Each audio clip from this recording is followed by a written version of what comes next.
Assalamualaikum warahmatullahi wabarakatuh. Halo guys, kembali lagi dengan saya Delima Nur Cahyati Fazrin dengan nomor NIM 1182063. Saya dari kelas 5A Pendidikan Biologi Universitas Islam Negeri Sunan Gunung Jati Bandung. Nah, di sini saya akan melakukan praktikum tentang alat indera. Nah, praktikum kali ini ada kegiatan 1 dan kegiatan 2. Yang kegiatan yang pertama yaitu alat indera tentang penglihatan, dan kegiatan kedua alat indera tentang indera pembau. Yuk kita lihat bareng-bareng.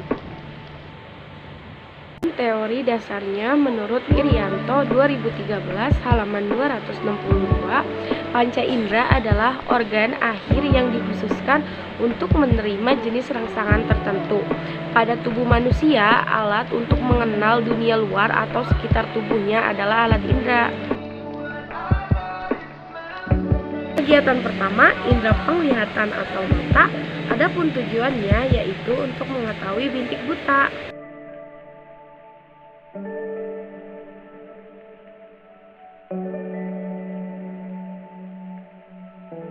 Sediakan kertas manila 3x4.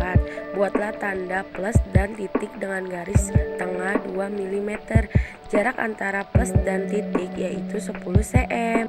Kemudian peganglah kertas dengan tangan kiri sejauh 50 cm di depan mata. Pusatkan pandangan mata kiri pada titik dengan mata kanan ditutup menyilang. Dengan mata kiri tetap berpusat pada titik, didekatkan kertas perlahan hingga plus hilang dan tampak kembali. Ukurlah dan catatlah ke tabel pada jarak berapa tanda plus yang hilang dan pada jarak berapa plus tampak kembali. Ulangi sampai 3 kali ya. Bahkan pada tanda titik, ulangi seperti langkah kerja yang kedua tadi ya, dengan mata kanan.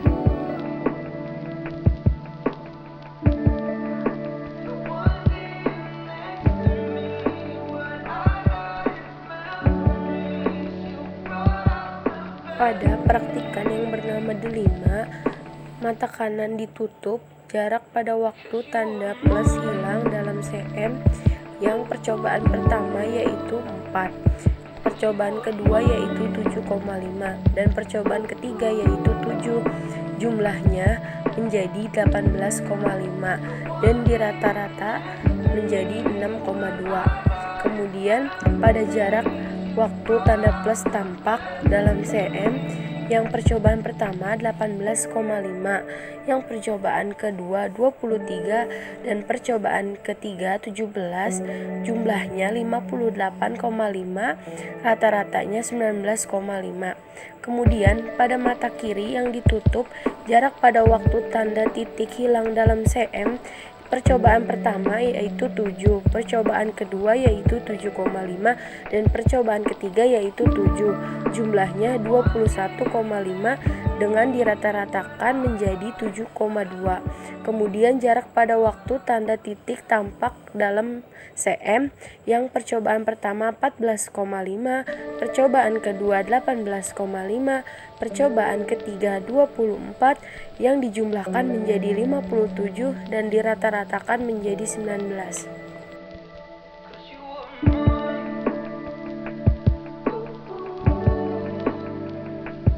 Dari hasil pengamatan di atas, tanda plus digunakan untuk mengetahui titik atau jarak bintik buta yang dimiliki oleh setiap orang.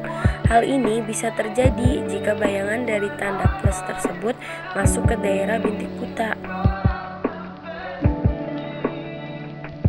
Pada jarak tertentu, tanda positif hilang karena tanda tersebut dibiaskan masuk ke dalam bintik buta, sehingga tanda tersebut hilang karena tidak terlihat. Hal ini disebabkan karena pada bintik buta tidak mempunyai sel reseptor cahaya, sehingga pada saat tanda tersebut muncul kembali, karena retina sudah mampu menangkap cahaya, sehingga bayangan tampak jelas dan dapat terlihat kembali. Tidak ada hubungannya, karena buta warna adalah suatu kelainan yang disebabkan oleh ketidakmampuan sel-sel kerucut mata untuk menangkap spektrum warna tertentu. Selain itu, buta warna juga bisa terjadi akibat faktor genetis. Orang yang berpindah dari tempat yang terang ke dalam ruangan yang gelap secara tiba-tiba, penglihatannya menjadi berkurang. Hal ini terjadi karena di dalam mata terdapat sel batang yang mengandung pigmen peka terhadap cahaya yang disebut rodopsin, yaitu suatu senyawa antara vitamin A dan protein terkena sinar matahari terang. Rodopsin terurai dan terbentuk kembali dalam keadaan gelap. Dalam waktu adaptasi tersebut, mata kurang dapat terlihat, sehingga ketika pindah dari tempat yang terang ke dalam yang gelap, penglihatannya menjadi berkurang. Jadi, hal tersebut ada hubungannya dengan bintik buta, karena pada saat penglihatan berkurang, bayangan benda dibiaskan masuk ke dalam bintik buta, sehingga mata tidak jelas untuk melihat, karena pada bintik buta tidak mempunyai sel reseptor cahaya.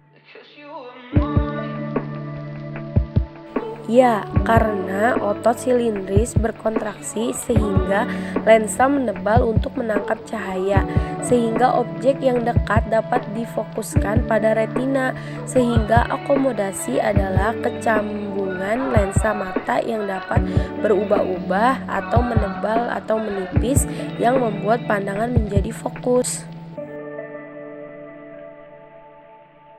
Kacamata yang dipakai berlensa rangkap, cembung, dan cekung. Di bagian kacamata yang berlensa cekung digunakan untuk melihat benda yang jauh, dan di bagian lensa yang cembung digunakan untuk melihat benda yang dekat, sehingga bayangan benda dapat jatuh tepat di retina.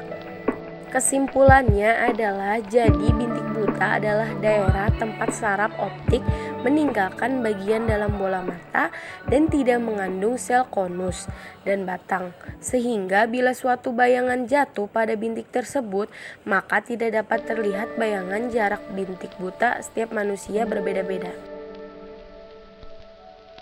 Ada kegiatan kedua, yaitu tentang indera pembau. Adapun tujuannya untuk menentukan kepekaan terhadap rasa.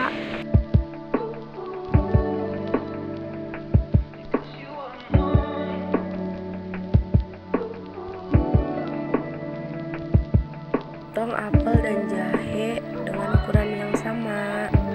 Tutup mata, jepit hidung, tetapi saya menggunakan tangan untuk menjepitnya, dan gunakan garpu untuk memasukkan apel ke mulut dan tentukan jenis makanan yang dimakan.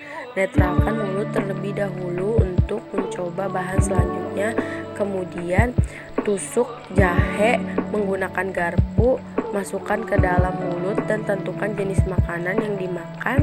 Kemudian dinetralkan mulut terlebih dahulu untuk mencoba bahan selanjutnya, dan lanjut untuk perlakuan kedua. Lepaskan jepit hidung atau tangan, langkah di atas, suruh memberikan rasa makanan setelah dan sebelum tercium baunya. Pada perlakuan pertama, jika hidung ditutup, maka tidak merasakan bau makanan yang masuk, tetapi setelah dikunyah barulah mengetahui apa yang dimakan. Dan perlakuan kedua, dengan hidung tidak ditutup, mengetahui bau makanan tersebut, dan dikunyah pun makin tampak jelas apa yang dimakan. Terima kasih yang sudah menonton. Kurang lebihnya mohon dimaafkan. Wassalamualaikum warahmatullahi wabarakatuh.